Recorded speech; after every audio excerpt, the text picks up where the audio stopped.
utilizing your two largest commodities, your time and your network. That's what you're going to learn about today on the Closers platform. I'm Susan West, and my guest today, I'm very excited to introduce, is Brian Olenik. He is with 𝐔𝐭𝐢𝐥𝐢𝐳𝐢𝐧𝐠 in Seattle, Washington. Brian, welcome to the show. Hey, thank you so much, Susan, for having me. It's a pleasure to be here today. So excited to have you, and I do think I might have butchered your last name. I was so interested in saying the Olenik, right? Olenik. So I'm going to say that again, or you repeat it for me. You got it right. Crazy. It's crazy. So welcome to the show, and I am excited to say that you're in Seattle, and I am in Florida, and that demonstrates the reach of our company. Brian, viewers, works for us under the 𝐔𝐭𝐢𝐥𝐢𝐳𝐢𝐧𝐠 Title brand. I work under the Fidelity brand here in Florida, but we both work for Fidelity National Title, and today is about time and network, and we're spending our time together networking. And Brian, when we think about the West and we think about you, so many things happen there first, and then they migrate here to Florida. So when you think of that subject, tell us what comes to mind. Well, that's a great point you're bringing up, Susan. The United States was born in the East. However, technology was born in the West. And Seattle's been really unique in that if we go back to the 1960s and 70s, with the advent of modern aviation, Boeing transformed the world. And with the advent of Boeing and everything that they innovated and built from a jet standpoint, they connected the world in a really unique way. Years later, a young man by the name of Bill Gates, who grew up in Laurelhurst, Seattle, developed the first software and connected computers in a unique way. And then years after that, we had companies like Amazon, Expedia, transform the way people buy and sell and trade commodities throughout the world. And in the real estate space, what's been so incredible to see is, many of you may not know this, but Zillow is a Seattle born and raised company. Redfin is a Seattle company. And if we take Seattle in the Northwest and we take, let's say, Silicon Valley in California, those two cities have given birth to some of the most innovative and creative technology that has not only transformed our world and how we live and work today, but it is also transforming the way in which we do business. Exactly. So it's been a very exciting market to be a part of. And how did it feel when I literally called you and said, hey, Brian, I think me talking to you from Florida on the Closers platform could benefit me and benefit you too? That's networking, right? That's utilizing the people that we know to benefit both of us in our markets, in our lives. That's what the show's about today, right? It absolutely is, Susan. And I will tell you, in my opinion, the two most underutilized resources that we have are time and it's our network. And regardless of what industry you are in, whether you are in healthcare, pharmaceuticals, whether you are in defense, whether you are in real estate, irregardless of your industry, your network next to your time is your greatest asset. And at the end of the day, what we've learned over the last couple months is that many of us are facing the same challenges, regardless of where we are, not only in this country, but in the world. And by leveraging and tapping into our network, we can lean on others and their experience to solve our problems and challenges today in our own backyard. So that's why I was thrilled to speak with you today. Well, and it's interesting, Brian, because the goal today is that people will hear what we're saying and they will take some nuggets to make change and move forward in their own lives. But more than that, or in addition to that, we're really just trying to, it's almost like a big role-playing show, show people how to leverage their networking, which is what we're doing. And one of the primary reasons, well, two things. When I met you in Montana, when we both had the privilege to go there for our company, for our performance, and again, our national reach because of the company we work for has been such a blessing to both of us and our families. But meeting you there, and by the way, viewers, Brian and I, is it flew fish when you say past tense? We flied fish, we flew fish, we whatever, however you say it. Yes. But we did that together. And in those moments, Brian, I really realized how like-minded we were. So that was number one. I knew then that I wanted to utilize you and have you utilize me as networking opportunities. But also with COVID, it wasn't and hasn't been lost on me that Seattle was hit pretty early and pretty hard. Can you talk a little bit about that and how you've navigated and are navigating through that business-wise as a leader? Thank you for acknowledging that. Seattle was on the West Coast, essentially the epicenter, much like cities like New York and Chicago in the Midwest, and then also in the East. Seattle, we first had the first cases of COVID in mid-February, and by the first week in March, things started to deteriorate very, very rapidly. As a leader, as things began to escalate and the case count started to increase, we made the decision very early on in the pandemic to mobilize 80% of our staff to work from home. Now, keep in mind, we are an industry that has been around for many, many generations. Our company has been in existence for well over 150 years. So to mobilize a staff and also an organization, and more importantly, processes that have been consistent for long periods of time, it's no small effort. Right. So in the midst of that, again, within the first week of March, we were able to mobilize of our 145 employees, 80% to work from home. And it's incredible because so many of us have had technology around us that gives us this capabilities, but we've not leveraged it or utilized it. Mm-hmm. So this was a great lesson for us to not only put our employees in a position where they were safe and they were secure for health purposes, but also it challenged us to use technology in new ways, to leverage the technology and focus on the result rather than the time it takes to get the result. Right. So it's been a great lesson for us. Mm-hmm. Good. And you have done well. And when you talk about 80%, that was well over, 90 employees? It was about 114 employees that we mobilized. And we made that decision on a Thursday, mm-hmm. that first Thursday in March, that we would go ahead and mobilize those 114 plus employees. On Friday, we had them quite literally pack up, take their computers, their monitors, everything home.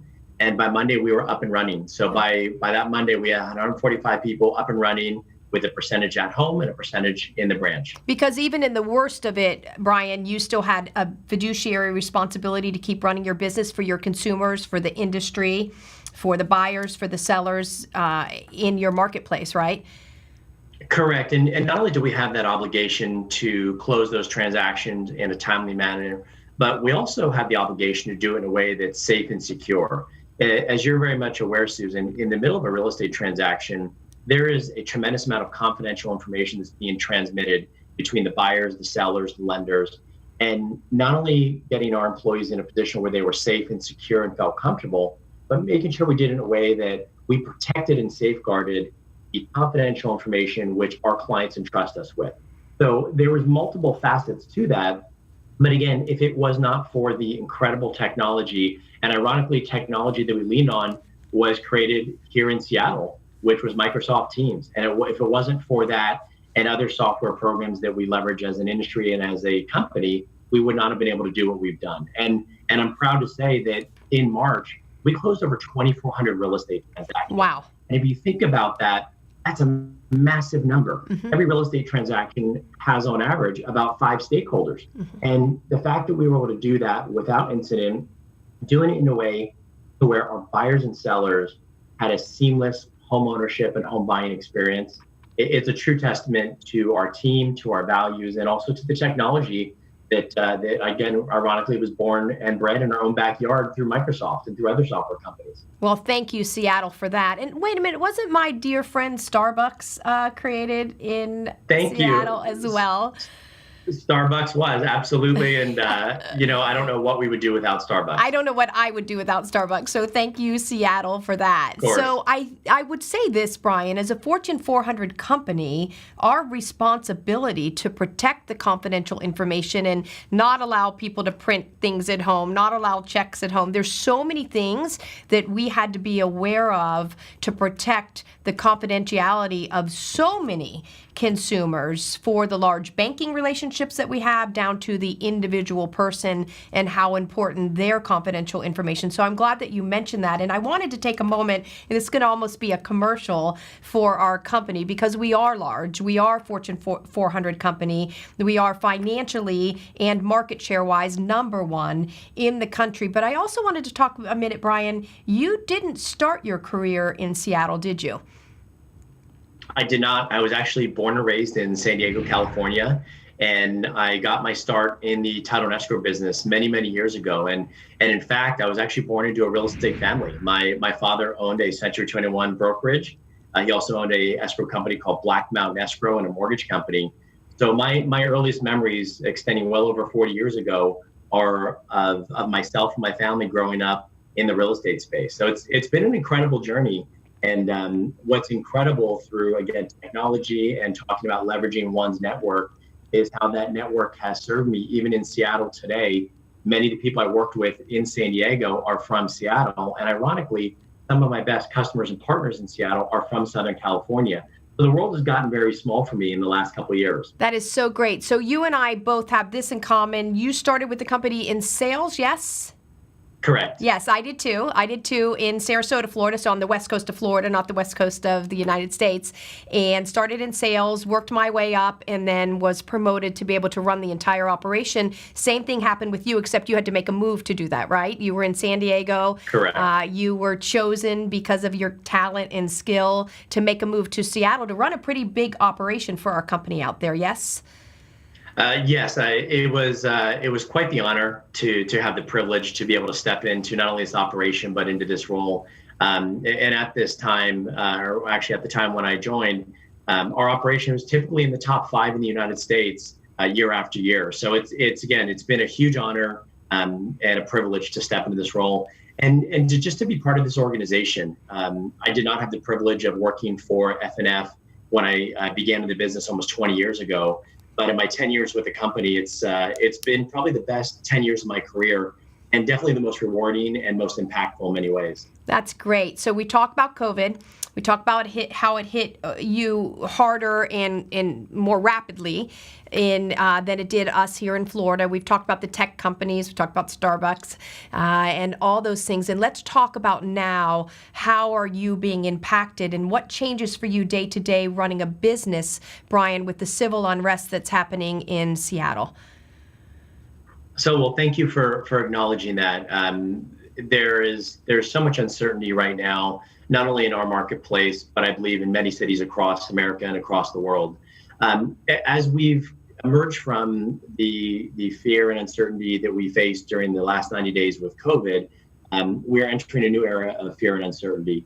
In terms of us operating our business, that fiduciary obligation still remains. So we are still continuing to operate where we have the majority of our teams working remotely from home.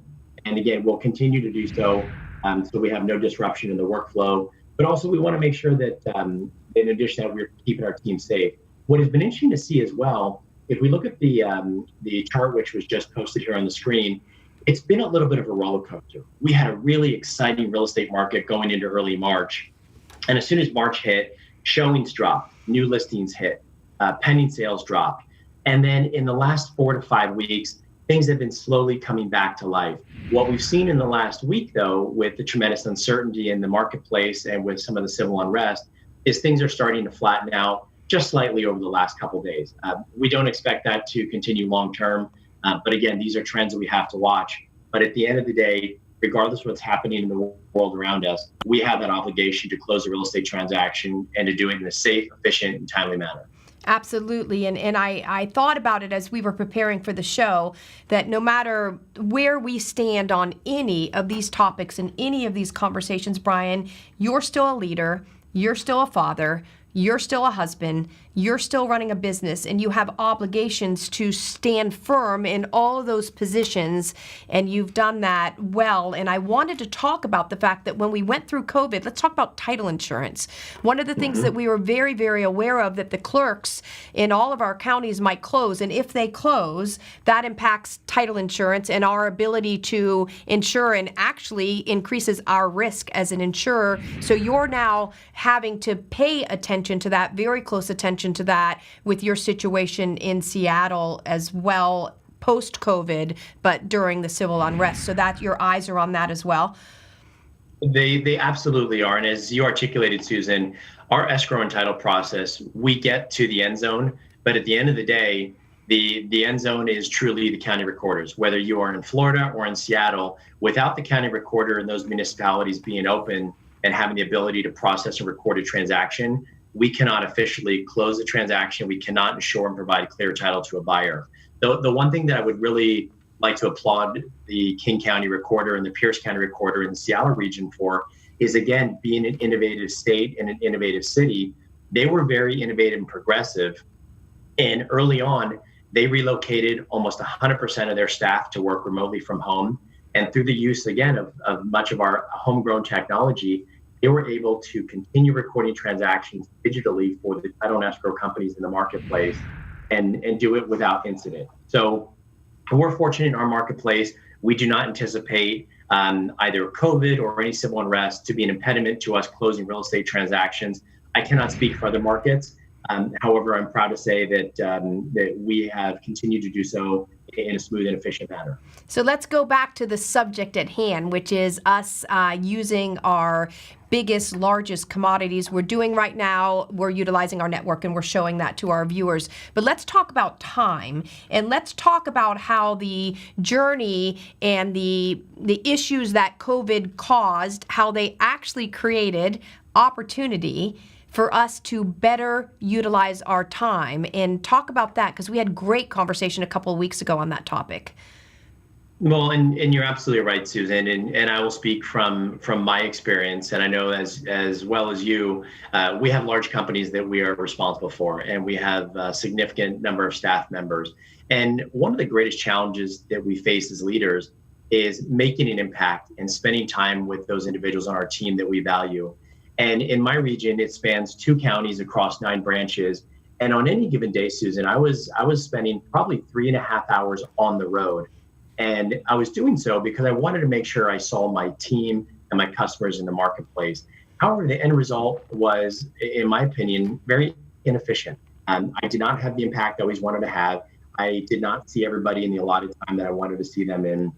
And we got the result, but it took a tremendous amount of effort. With COVID and the lessons we learned and through leveraging technology, it's been absolutely incredible. I've seen my staff in all operations more in the last 3 months than I probably have seen over the last 12 months. And on a daily basis, we're hosting huddles in every department and doing Zoom meetings like this and communicating what the biggest challenges are, where are the opportunities for growth.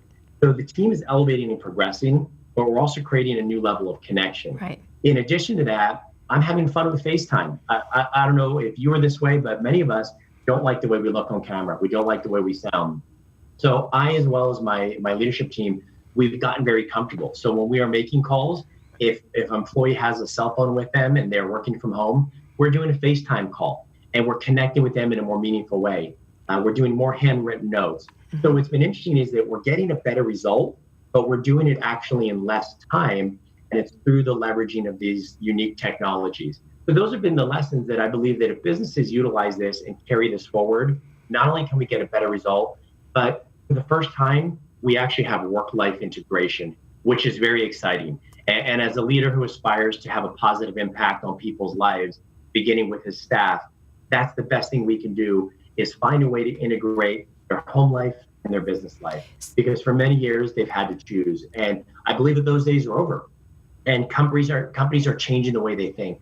And as we evolve, we're going to live better and we're going to be more productive because we're going to have happy people working for us. Oh, absolutely. And you said, and I want to repeat this for the viewers, so in less time, correct, in a smaller workday, you are connecting with more of your people through technology. And that's what people need to understand. And then you have a beautiful family, and I think we might have a couple pictures of your beautiful family somewhere that might pop up on the screen any minute here.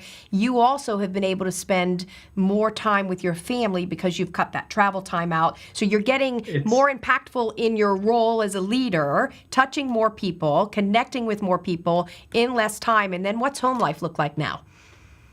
Well, it's absolutely incredible. And I will tell you, Susan, for the first time in the last 3.5 years since I've taken over this position, I've actually been home for dinner every weeknight, which I've never been home to have dinner with my family. I've always been on the road in business meetings. So it's wonderful. I can actually take some time at 6 o'clock in the evening, have dinner with my wife and my 3 children. I have the opportunity to have breakfast with them in the morning versus trying to rush out to the gym and to an appointment. So I'm showing up as a father more. Right. I'm showing up as a husband. Wow. And it's been really, really rewarding. There's been so many magical moments, Susan, that I realized actually yesterday, I was sitting with my daughter at dinner And I realized these are the moments that I've missed over the last 3.5 years. And my littlest one, Piper, she's 5.5 right now. So from the time she was 2 until now, I've missed a big portion of her life. Right. I've missed over 50% of her life while I was out working. And again, we do these things for our family, for our community, for our loved ones, in that spirit. However, what this is teaching me is that I can still be a leader, lead this company, produce the result, show up for the people that I want to have an impact for in my personal life and in my professional life. And that's very rewarding. It's exciting to see that. Absolutely. And I bet you value your wife more and she values you more because you're able to fill in that gap of all you were missing and all that you depend on her to do, with the idea that you were providing for the family, but in some ways you were missing out on the family that you were providing for, right?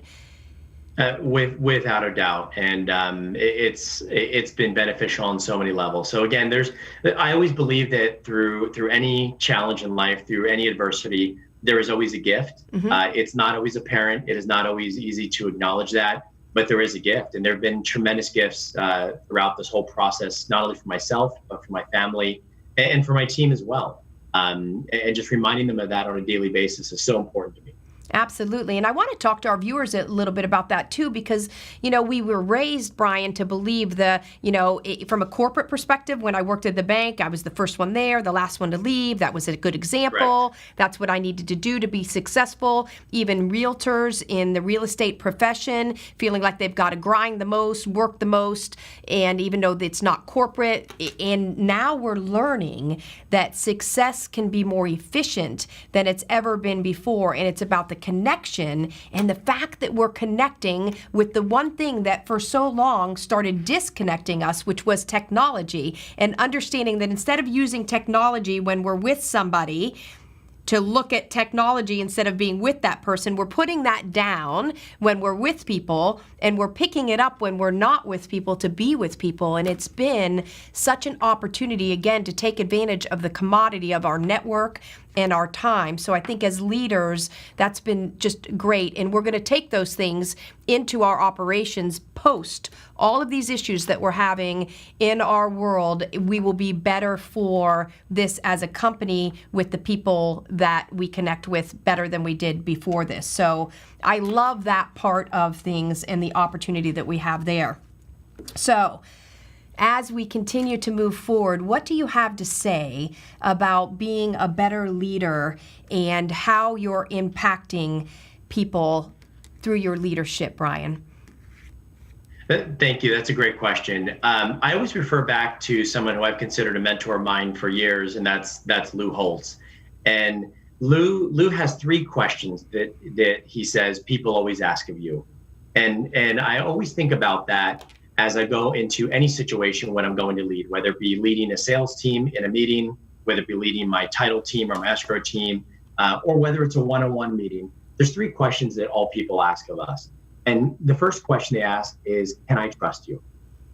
The second question they ask is, are you good at what you do? And then the third question is, do you care about me? So as a leader and talking leadership and impact, one of the things that I strive for, and I've become more intentional through the use of technology, is answering those 3 simple questions. How can I go ahead and show somebody that I care about them through the use of technology, or something as simple as the use of a handwritten note? How can I show them that as a leader, we are effective at what we are doing and running this company through technology and leading with that example? And at the end of the day, taking the moment to catch somebody when they've done something right, pick them up when they've fallen down, and making them feel and showing them that you care.